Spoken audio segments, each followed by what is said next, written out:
Welcome to the Tech Egg. Don't get scrambled. Enjoy the video.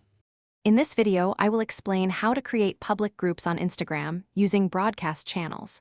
These channels are a fantastic way for creators to connect with their audience on a larger scale. They enable you to send messages, photos, videos, and even voice notes to all your followers at once. Your audience can react with emojis and vote in polls, fostering a sense of community and direct engagement.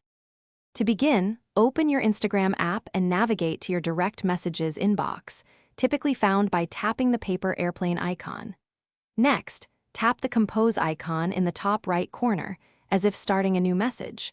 You will then see an option to create broadcast channel.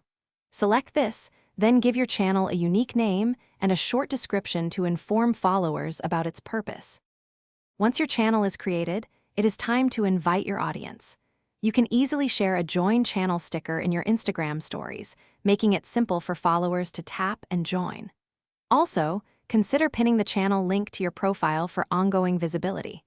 Your existing followers will receive a one-time notification when you start a new channel.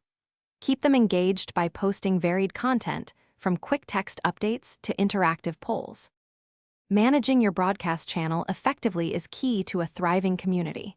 Pay attention to follower reactions and poll results to gauge interest. You can also choose to enable replies, allowing your audience to send messages directly to the channel, fostering two-way communication. Consider inviting other creators to collaborate, bringing fresh perspectives. Sharing exclusive content, like behind-the-scenes glimpses, makes your channel a special place for your most dedicated followers. Thanks for watching. Consider subscribing if I helped unscramble your problems.